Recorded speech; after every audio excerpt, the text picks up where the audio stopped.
আসসালামু আলাইকুম ওয়া রাহমাতুল্লাহ। যে চার প্রাণী হত্যা করা ইসলামে নিষিদ্ধ, আজ আমরা বিস্তারিত জানব ইনশাআল্লাহ। মহান আল্লাহ পৃথিবীর সব প্রাণীকে কোনো না কোনো বিশেষ কারণে সৃষ্টি করেছেন।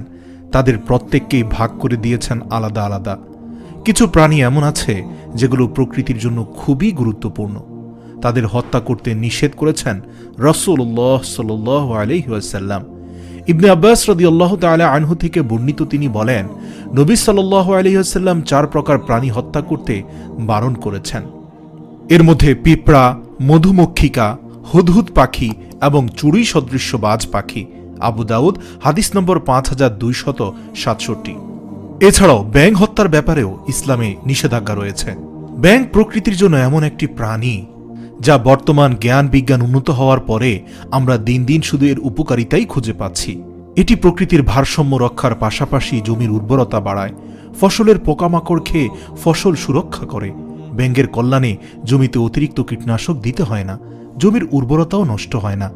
ব্যাঙ নানান আকৃতি প্রকৃতির হয়, এমনকি ভূমিকম্পের পূর্বাভাসও ব্যাঙ দিয়ে থাকে, যার কারণে প্রতি বছর শত শত মানুষ হারিয়ে যাচ্ছে পৃথিবী থেকে। এই ভূমিকম্প বিলিয়ন বিলিয়ন ডলারের সম্পদহানি হচ্ছে। ভূমিকম্পের পূর্বাভাস কোনো বিজ্ঞানী বা আবিষ্কৃত কোনো যন্ত্র না দিতে পারলেও কোনো ব্যাঙ কিন্তু ঠিকই টের পেয়ে যায়। আল্লাহু আকবার। শুধু তাই নয়, আমরা রাতের বেলা রাস্তাঘাটে ব্যাঙ দেখলে হয় লাথি মারি, নয়তো পায়ের নিচে ফিসে ফেলি, কিন্তু এটি একেবারেই উচিত নয়। ব্যাঙ এমন স্থানে অবস্থান করে যে স্থান দিয়ে সাপ আসতে পারে, এবং সাপ যাতে মানুষের ক্ষতি করতে না পারে এজন্য পাহারাদার হিসাবে ব্যাঙ দাঁড়িয়ে থাকে। যখনই লোকালয়ের দিকে সাপ আসতে নেয় তখনই ব্যাঙ সেখানে এসে দাঁড়ায়। আল্লাহ রাব্বুল আলামিনের কি অশেষ কুদরত! ব্যাঙ সেই অবস্থানে দাঁড়ায় যে রাস্তা দিয়ে সাপ আসার সম্ভাবনা রয়েছে, এবং যখনই সাপ আসতে নেয় তখন সে তার শরীরকে ফুলিয়ে ফেলে, তার নিজের শরীর থেকে ৩-৪ গুণ বড় আকৃতি ধারণ করে, এবং তখন তার শরীর থেকে এক ধরনের উৎকট দুর্গন্ধ বের হয়, যার কারণে সাপ রাস্তা পরিবর্তন করে অন্য রাস্তায় চলে যায় এবং মানুষ সাপের অনিষ্ট থেকে রক্ষা পায়। কখনো কখনো ব্যাঙ নিজে খাবার হয়ে মানুষকে সাপের অনিষ্ট থেকে রক্ষা করে। আল্লাহু আকবার। শুধু তাই নয়, যেদিন আল্লাহ রাব্বুল আলামিনের প্রিয় বন্ধু ইব্রাহিম খলিলুল্লাহকে আগুনে নিক্ষেপ করে নমরুদ হত্যা করার জন্য, জ্বালিয়ে ঝলসে দেওয়ার জন্য, সেদিন আগুন নেভাতে ব্যাঙ সেই অগ্নিকাণ্ডের উপরে প্রস্রাব করে। হ্যাঁ, এটা ঠিক যে ব্যাঙের প্রস্রাবে এত বড় অগ্নিকাণ্ডের কোনো উপকার হয়নি বা নিভে যায়নি। হযরত জিবরাইল আলাইহিস সালাম ব্যাঙকে প্রশ্ন করে, তুমি কেন এই কাজটি করেছিলে? ব্যাঙ উত্তরে বলে, আমার এই ক্ষুদ্র পানির ছিটায় আগুন নিভবে না তা আমি জানি, কিন্তু আমি আল্লাহ রাব্বুল আলামিনকে দেখাতে চাই যে আমি নমরুদের পক্ষে নই, আমি ইব্রাহিমের পক্ষে। আল্লাহু আকবার। এজন্য পৃথিবীর একমাত্র প্রাণী ব্যাঙ, যার প্রস্রাব পাক বলে ঘোষণা দেয়া হয়েছে। আল্লাহু আকবার। দ্বিতীয় নম্বরে হচ্ছে পিঁপড়া। পিঁপড়া কেন মারা যাবে না? এর কারণ হলো পিঁপড়ারাও আল্লাহর তাসবিহ পড়ে, তারাও আল্লাহর কাছে ক্ষমা প্রার্থনা করে। রাসূল সাল্লাল্লাহু আলাইহি ওয়াসাল্লাম বলেছেন, তোমাদের সাধারণ ব্যক্তির উপর আমার যতখানি মর্যাদা, তেমনি একজন আলেমের মর্যাদা একজন আবেদের উপর, অর্থাৎ ইবাদতকারীর উপর। তারপর রাসূল সাল্লাল্লাহু আলাইহি ওয়াসাল্লাম বললেন, নিশ্চয়ই আল্লাহ, তার ফেরেশতারা এবং আসমান জমিনের অধিবাসীরা, এমনকি গর্তের পিঁপড়া এবং পানির মাছ পর্যন্ত সেই ব্যক্তির জন্য দোয়া করে যে মানুষকে কল্যাণকর জ্ঞান শিক্ষা দেয়। সুবহানাল্লাহ। সহিহ তিরমিজি, হাদিস নম্বর 2685। তাই অহেতুক পিঁপড়াদের হত্যা করা উচিত নয়। আবু হুরায়রা রাদিয়াল্লাহু তাআলা আনহু থেকে বর্ণিত, রাসূলুল্লাহ সাল্লাল্লাহু আলাইহি ওয়াসাল্লাম বলেছেন, কোনো এক নবীকে একটি পিঁপড়া ধ্বংসন করলে তিনি সে পিঁপড়ার বস্তি জ্বালিয়ে দেওয়ার আদেশ দেন, এবং তা জ্বালিয়ে দেওয়া হয়। তখন আল্লাহ তাআলা তার প্রতি ওহী প্রেরণ করে বলেন, তোমাকে তো একটা পিঁপড়া ধ্বংসন করেছে, আর তুমি এমন এক জাতিকে ধ্বংস করলে যারা আল্লাহর মহিমা ও পবিত্রতা ঘোষণা করত। সুবহানাল্লাহ। নাসাই, হাদিস নম্বর 4385। তবে কোনো পিঁপড়া যদি ক্ষতি করে তবে তাকে তাড়ানোর ব্যবস্থা নেওয়া যেতে পারে। রাসূল সাল্লাল্লাহু আলাইহি ওয়াসাল্লামের সুন্নাত মোতাবেক খাবার দাবার ঠিকমতো ঢেকে রাখলে পিঁপড়ার আক্রমণ করার আশঙ্কা কম। রান্নাঘরের ক্যাবিনেটে পিঁপড়ার আক্রমণ হলে সেখানে দারচিনি গুঁড়া কিংবা শুকনা মরিচ রেখে দেওয়া যেতে পারে, তাহলে সেখানে পিঁপড়ার আক্রমণ করবে না ইনশাআল্লাহ। তৃতীয় নম্বর প্রাণীটি হচ্ছে মৌমাছি।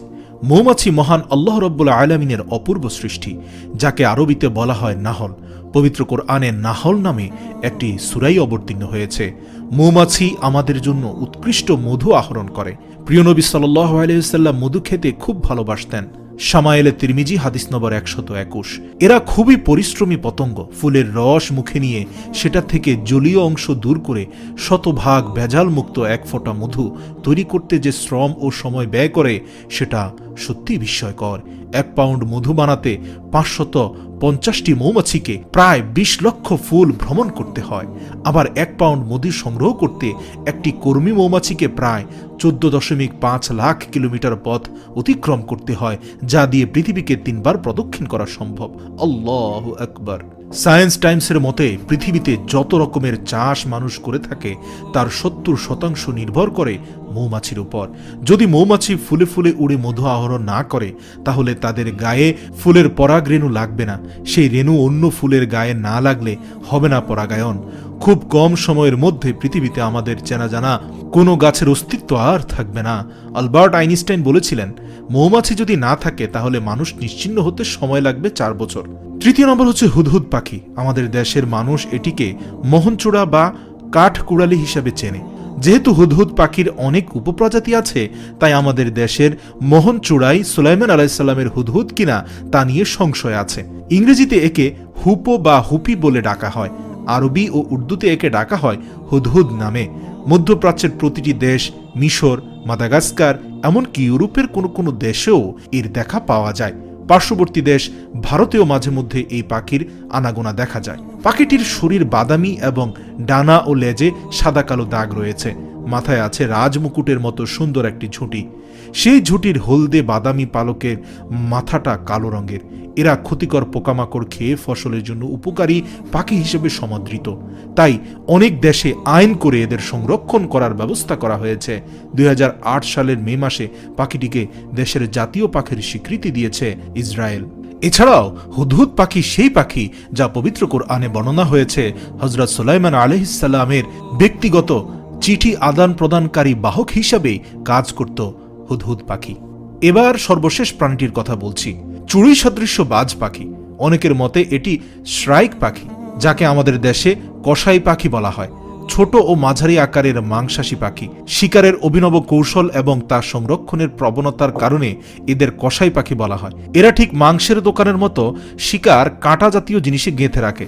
মাটিতে থাকা বা উড়ন্ত পোকামাকড়, কীটপতঙ্গ, ছোট গিরগিটি, টিকটিকি, নির্বিশেষে সাপের বাচ্চা, ইঁদুরছানা ইত্যাদি খেতে পছন্দ করে। এছাড়া তাদের খাবার তালিকায় রয়েছে তেলাপোকা ও ঝিঝি পোকা, যার প্রতিটি জিনিসই মানুষের ঘর ও ফসলের জন্য ক্ষতিকর। বাংলাদেশে এদের কয়েকটি প্রজাতি রয়েছে যাদের রং ও রূপ আলাদা। যাই হোক, সর্বশেষ আপনাদের কাছে একটি বিষয় ক্লিয়ার করতে চাই। পৃথিবীর প্রত্যেকটি প্রাণী আল্লাহ রাব্বুল আলামিনের তাসবিহ পড়ে। আল্লাহ রাব্বুল আলামিনের তাসবিহ পড়ার কারণেই শুধুমাত্র এই কয়েকটি প্রাণী হত্যা করতে নিষেধ করা হয়েছে, ব্যাপারটি তা নয়। বরং আল্লাহ রাসূল সাল্লাল্লাহু আলাইহি ওয়াসাল্লাম হাদিসে উল্লেখ করেছেন বলেই এই প্রাণীগুলো হত্যা করা নিষেধ করা হয়েছে। আল্লাহ রাব্বুল আলামিন আমাদের প্রত্যেককে সহিহ বুঝ দান করুক। আমিন।